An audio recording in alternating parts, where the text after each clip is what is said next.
અંકલેશ્વર JIDCમાં ભાજપ દ્વારા સાંસદ મનસુખ વસાવાનો અભિવાદન સમારોહ યોજાયો। ભરૂચ લોકસભા બેઠક પર ભારતીય જનતા પાર્ટીના સાંસદ મનસુખ વસાવાનો સતત 7મી વખત વિજય થયો છે। ત્યારે અંકલેશ્વર JIDCમાં આવેલ ડાયમંડ ચિલ્ડ્રન થિયેટર ખાતે અંકલેશ્વર હાસોટ વિધાનસભાના મત વિસ્તાર ભાજપ દ્વારા તેઓના અભિવાદન સમારોહનું આયોજન કરવામાં આવ્યું હતું। આ પ્રસંગે ભરૂચ જિલ્લાના ભાજપના પ્રમુખ મારુતિસિંહ અટોદરિયા, અંકલેશ્વરના ધારાસભ્ય ઈશ્વરસિંહ પટેલ સહિતના આગેવાનો તેમજ કાર્યકરો મોટી સંખ્યામાં ઉપસ્થિત રહ્યા હતા। આગેવાનો અને કાર્યકરો દ્વારા મનસુખ વસાવાનું સન્માન કરવામાં આવ્યું હતું। મનસુખ વસાવાએ તમામ મતદારો અને ભાજપના કાર્યકરોનો આભાર વ્યક્ત કર્યો હતો, સાથે વિરોધીઓ પર પ્રહાર પણ કર્યા હતા। आप सब लोगों की कामगिरी के बदल आप सबनो आभार मानु छो ने आपने मित्रों को पाछो मित्रों जे प्रकार मनसुख भाई पर बात करिए 1995 ની અંદર ધારાસભ્ય બનીને મનસુખ ભાઈને આદિજાતિ વિકાસનું ખાતું પણ આપવામાં આવ્યું હતું। એ પછી સતત 7મી ટર્મ સુધી એમના ભરૂચના સાંસદ તરીકે આપણે બધા સૌ લોકોએ એમને જીતાડીને આપણે સાંસદ બનાવ્યા અને ત્યાં કેન્દ્રની અંદર કેન્દ્રીય મંત્રી તરીકે પણ જવાબદારી નિભાવી। એટલે મનસુખભાઈ ખૂબ સરળ સ્વભાવના તમામ લોકોના પ્રશ્નોને વાચા આપીને જે પણ કંઈક ફોલો કરવાની ફોલો કરીને આપણા ભરૂચ જિલ્લાની વાત કરીએ તો સમગ્ર ભરૂચ જિલ્લામાં એમના લોકસભાના વિસ્તારની અંદર ખૂબ સારી કામગીરી પણ એમણે કરી છે।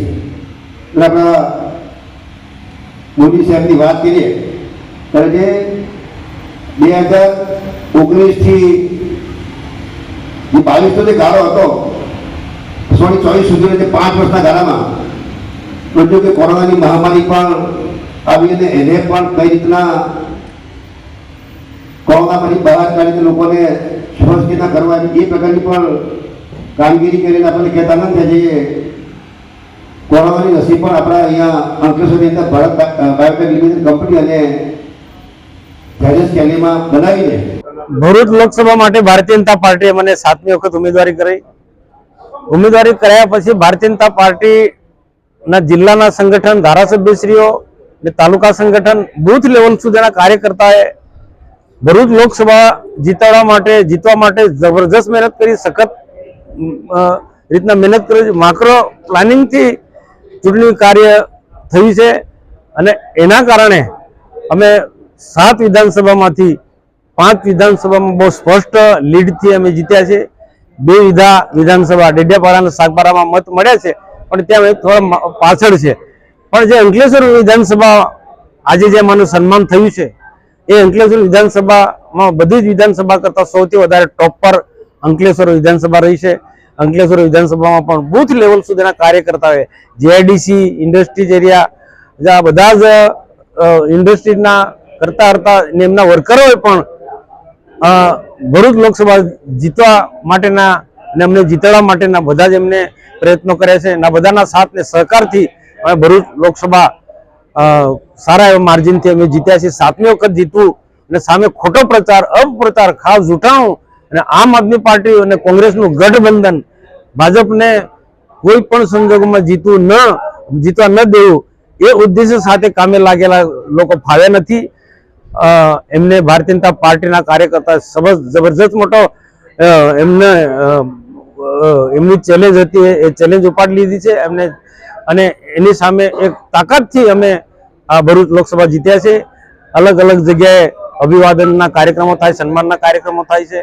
આજે ઝઘડિયા નો કાર્યક્રમ પત્યા પછી આજે અંકલેશ્વર વિધાનસભાનો આજે સન્માનનો કાર્યક્રમ થયો છે। ઇન્ડસ્ટ્રીથી માંડીને ભારતીય જનતા પાર્ટીના કાર્યકર્તા, અલગ અલગ સમાજના લોકો અહીંયા સન્માનના કાર્યક્રમમાં ઉપસ્થિત રહ્યા। હજુ ભારતીય જનતા પાર્ટી સાથે લોકો દિલથી જોડાયેલા છે એવો આજે સન્માનના કાર્યક્રમથી મને ચોક્કસ મને ખ્યાલ છે અને હજુ આવનારા દિવસોમાં પણ ભારતીય જનતા પાર્ટી વધુ મજબૂત થાય, એના સ્થાનિક લેવલના કોઈ પ્રશ્નો હશે એના માટે રાજ્ય સરકાર અને ભારત સરકાર બિલકુલ સક્ષમ છે। અમારી ટીમ આવનારા દિવસોમાં પણ લોકોના જે પણ કોઈ પ્રશ્નો હશે એ પ્રશ્નો ચૂંટણીમાં ક્યાંક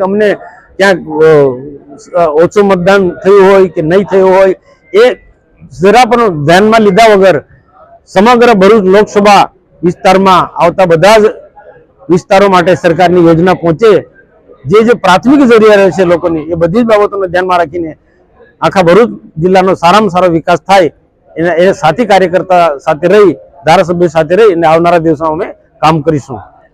પિન્ટુ મોદી, જનસાક્ષી ન્યૂઝ, અંકલેશ્વર.